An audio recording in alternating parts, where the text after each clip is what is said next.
नंगा आया जगत में नंगा ही तू जाए, और बीच में ख्वाबी ख्याल है ये मन माया भरमावे। अरबपति खरबपति सारा दिन बौड़े कुत्ते की तरह सर मारते अंडे दा नून ले लूं, एक और बिजनेस शुरू कर दूं, फलाना कर दूं, और जो करना था वो करा को नहीं, बीच में मृत्यु होगी, गधा बना अंडे कुमार के वहां खड़ा, फिर गट्टे बंधवा के सिर पर लेवा माया के काम आई। अरे इसके साथ साथ परमात्मा में भक्ति करो, ये माया तो शत्रु है इस जीव की। हाँ, इसमें बताते हैं एक माया दुख भंजनी, एक माया दुख मूल है।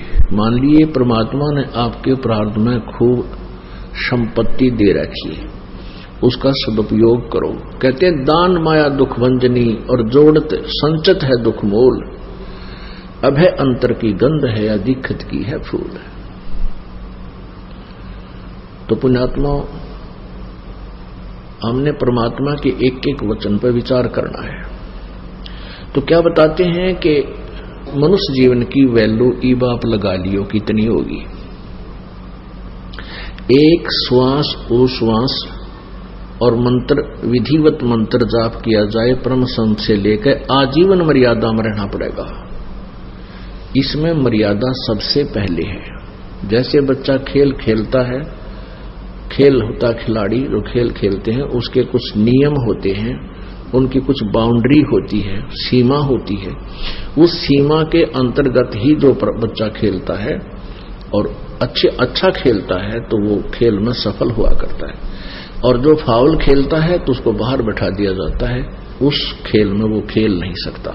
तो पुण्यात्माओं, हम ये परमात्मा की भक्ति का जो खेल है, परमात्मा पाने वाला अखाड़ा है, इसमें आप जी सिलेक्टेड हैं जिनको उपदेश मिल गया, और इसमें जब मर्यादा में नहीं खेलोगे, मर्यादा में नहीं रहोगे तो आप फाउल हो जाओगे, आपका फिर काम बिगड़ जाएगा।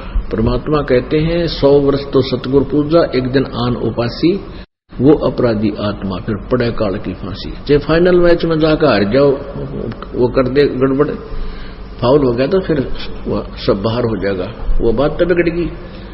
इतने दिन के वो डले ढोए व्यर्थ गए। तो कहते हैं 100 वर्ष तक सतगुरु पूजा, एक दिन आन उपासी।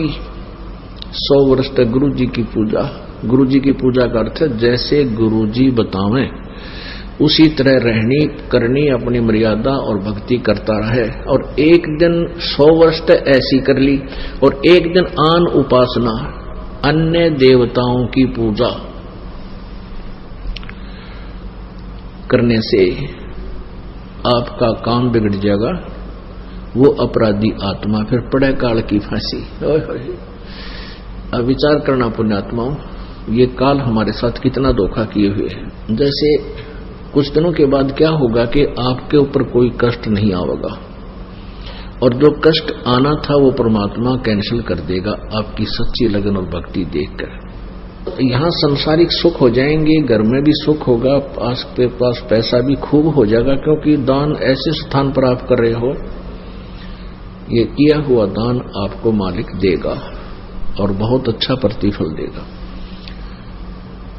तो कुछ दिनों के बाद आप भूल जाओगे, सत्संग में आना भी कम कर दोगे, ये बट नेचुरल है। ये दास देख रहा है,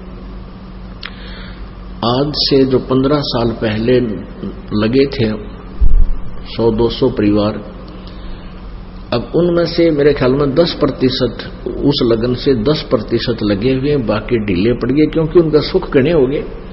वो तो माया चाव थे, उनको ज्ञान था को नहीं, क्योंकि दास को भी परमात्मा ने या ज्ञान योग नहीं खोला था जब तक, क्योंकि इस ज्ञान को परमात्मा ने बैन ला रखा था कि अभी इसको प्रचार नहीं करना। क्योंकि जैसे ये ज्ञान तो दास बताता था, गांव गांव में जाकर सत्संग किया करता था, लेकिन कबीर परमेश्वर जी की वाणी से ही ये यूं का यूं बताया करता था कि ब्रह्मा विष्णु महेश की ये स्थिति है, दुर्गा की ये स्थिति है, लेकिन आम व्यक्ति का विश्वास नहीं होता। जो हमारे शिष्य थे उनका विश्वास ना होता कि ठीक है, उनको लाभ हो रहे थे, परमात्मा के नाम लेते उनके सारे संकट दूर होने लगे थे, इसलिए शिष्य तो बनने शुरू हो गए थे। क्योंकि ये जो मंत्र है, इस मंत्र का जाप पूरे विश्वास लगन के साथ जो व्यक्ति करता है उसको ज्ञान है या ना है। जैसे डॉक्टर कोई दवाई देता है, औषधि देता है, मरीज खा लेता है, तो उसको नहीं पता इसमें कौन सा केमिकल है, कौन सा साल्ट है, तो वह दवाई अंदर गई, लाभ तो करेगी। फिर यहां समस्या क्या आ गई है हमारे सामने कि जैसे जो दवाई जो मंत्र दास देता है, दूसरे नकली डॉक्टर यानी ये संत भी और मंत्र देते हैं उसी रोग के काटने के, मोक्ष मार्ग के लिए। जैसे ब्रह्मा विष्णु महेश जी को वो अजर अमर बताते हैं, दास उनको नासवान बताता है, क्योंकि सूक्ष्म वेद में लिखा हुआ है। तो ऐसे कंट्राडिक्टरी स्टेटमेंट हो जाया करती थी कि भी गुरुजी तो ये बताते हैं और दूसरे जो ब्रह्मा विष्णु महेश के जानने वाले वो ये बताते हैं, ब्रह्म ही सबसे शक्तिशाली है, ब्रह्म ही सबसे बड़ा भगवान है। विद्वान का लाने वाले ऐसे कहते थे। तो यदि ये बीच में ये संत ना अड़ रहे होते और सीधा ही दास आपको मंत्र दे देता, फिर आपको ज्यादा ज्ञान की आवश्यकता नहीं थी, या टेबलेट, ये दवाई यानी सिमरन, ये फांकी मारनी थी, रिश्ते रोग कट जाता, यानी जन्म मृत्यु समाप्त हो जाती। तो ऐसे जो पुराने समय में जो भक्त लगे थे उनको लाभ तो नरे हो गए, क्योंकि वो हमारे संग में ज्यादा रहते थे। जहां भी कहीं पाठ होता था वो सारे ही वहां आ जाते थे कि उनका सुख गणे होया करते। कुछ दिनों के बाद फिर वो अच्छे सुखी हो गए, घर में सुख हो गया, सारे लाभ होने लग गए। तो फिर हमने आश्रम करौथा में डेरा डाल लिया, वहां भी कुछ दिन आए, फिर ढीले पड़ गए, फिर संगत ज्यादा होती रही, ऐसे वो पीछे हट गए। तो कहने का भाव ये है कि एक समय ऐसा होता, वो हमसे दूर नहीं है, वो हमारे को ये भी नहीं है कि हम गुरु जी से दूर हो गए, लेकिन वो कमजोर पड़ गए और एक दिन ऐसी स्थिति आ जाएगी वो भक्ति बंद कर जाएंगे, क्योंकि ज्ञान बिना बात बने को नहीं।